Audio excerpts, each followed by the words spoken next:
Welcome to my talk right now with Lou Ann Hammond, the publisher of the website carlist.com. Great to have you here. Thanks, John. Let's talk about what's going on in Brazil. You just got back from there. They're going gangbusters in oil exploration and with ethanol. What are some of the latest things that you learned? You know, John, it's amazing what you learn about your own country when you go to somebody else's country. So, for example, I learned that in the United States, we are almost completely saturated with cars. So for one person, they have about 1.2 car. In Brazil, for 8 people, they have 1 car. So a lot of potential in Brazil, pretty saturated in the United States. For gasoline, and in Brazil, gasoline is always mixed with 20 to 25% alcohol, or ethanol as we call it. And down there, it's about $6.89 a gallon. Alcohol itself, or E100, ethanol 100, is about $3.80 a gallon. Of course, here, gasoline is about $3 a gallon. For Brazil's exports, they are a net exporter. They're actually exporting ethanol now and not importing any oil, so that they have a net trade of 0 on their trade deficit. We, of course, our oil cost us about 40% of our trade deficit. Huge difference there. And they just found a bunch of oil there, right? That doubled their reserves? It did. They used to have about 11 billion in reserves, 11 billion barrels of oil in reserves.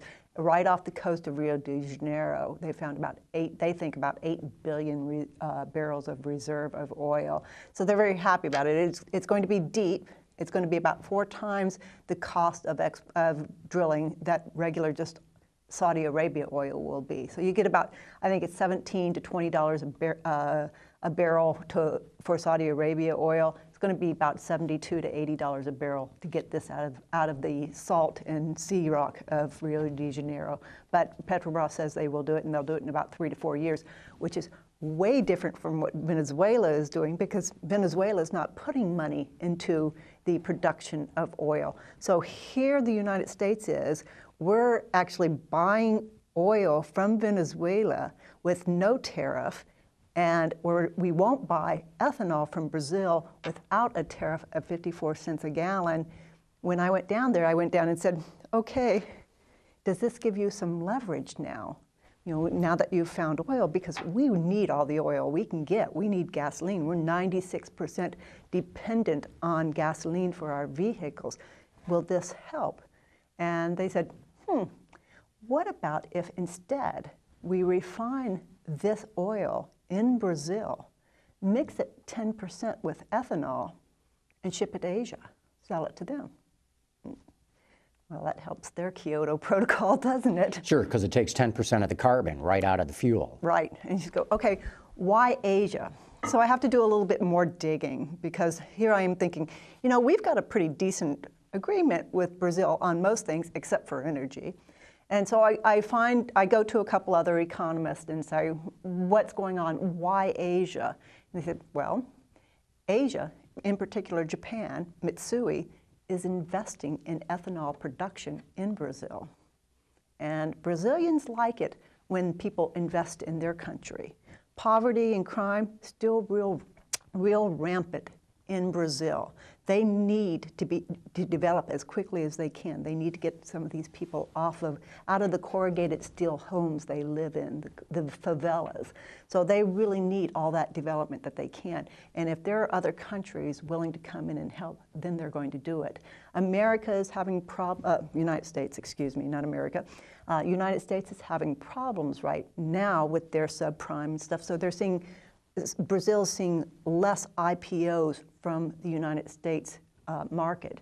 So Japan is stepping in with the ethanol production and going to make a difference.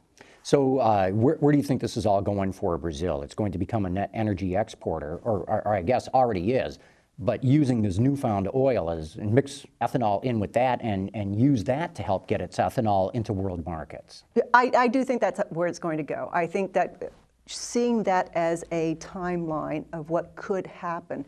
Imagine if we, instead of trucking ethanol from Iowa down to Miami if we could just put a pipeline from Brazil and actually buy 10% ethanol with gasoline.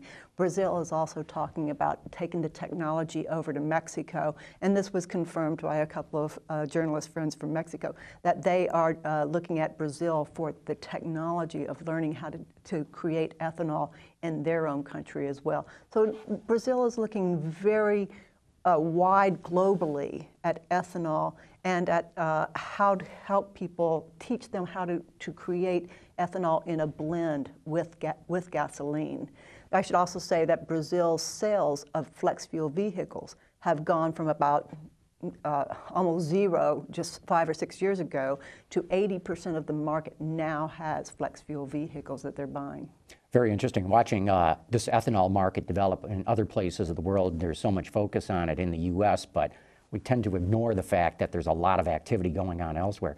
Lou Ann, thanks so much for coming in and bringing us up to date on your latest trip to Brazil and everything you found out about what they're doing down there. Thank you, John.